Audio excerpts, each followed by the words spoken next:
শীতকাল মানেই তো আমার কাছে চাকুম চুকুম খাবার, গরম কফিতে মুখ পোড়ানো, ফাটা চুল নিয়ে দুশ্চিন্তা আর রুক্ষ শুষ্ক ত্বকের কায়া বদল। সত্যি বাপু, এই শীতের বাতাসে চুলের যা হাল, তাই আজ সকাল সকালই উঠলো হুজুক। এই মহারানীর চোখ গরম দেখানো সত্ত্বেও কাঁচি চিরুনি নিয়ে পার্লার দিদি হয়ে চলে এলাম আমি বাইরে। দেবো আজ চুলগুলা কেটে। যা দুগাখানিক চুলগুলি মাথায় বেঁচে আছে তাও কেটে দেওয়ার সৎসাহস আছে বুঝি আমার? আরে না, মা কয় নিয়মিত প্রতি মাসে চুলের আগা ছাটলে চুল বাড়ে বেশি, কিন্তু এটুক চুল কাটার পরই যে আমার চোখের পানি নাকের পানি এক হয়ে যাচ্ছিল। আর কে জানে কেন সকাল থেকে আজ উৎসাহ আমার তুঙ্গে। সেই উৎসাহের বসেই মন চাইলো আজ বাড়িতেই সকাল সকাল বিদেশি ক্যাফের মতো কফি আর স্যান্ডউইচ বানাবো। তাই বসে গেলাম মায়ের রান্নাঘরে উৎপাত করতে বৃথা চেষ্টায়। তবে চেষ্টা করলেই তো একদিন ফল ভালো হয়, কি কও? তা সে আজ হাতে যতই ব্যথা হোক কফিতে ফেনা এনেই ছাড়বো। হ্যাঁ, বিদেশি কফি না হোক, তবে ঘর কুনোর মতো কফি তো হলো। আর এই যে স্যান্ডউইচ মেকারটা না, ফ্লিপকার্ট থেকে নিয়েছিলাম, বেশ ভারী সুবিধা জানো। শীতের দিনে এমন মজার মজার খাবার বানাতে যে আমার ভারী ভালো লাগে, কিন্তু শীতের মজা না সাজা আমার সর্দি জ্বর সারার পর মায়ের ঠোঁট জুড়ে উঠেছে এমন জ্বর ঠোসা। এইটা চট জলদি সারার কি কোনো উপায় আছে? জানলে তোমরাই কমেন্ট বাক্সে জানিও না।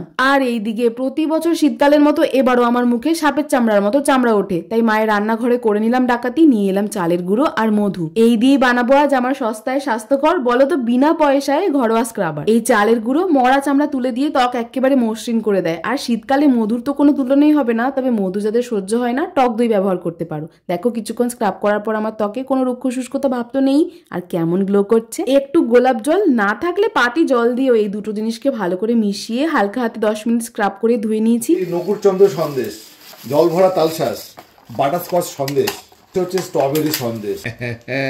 বিকালে অপেক্ষা করছিলাম বাবার কাছ থেকে ফেরার, জানি হাতে করে কিছু না কিছু নিয়ে আসবে। স্ট্রবেরি সন্দেশ খেয়ে দিল খুশ হয়ে গেল। রাধে রাধে।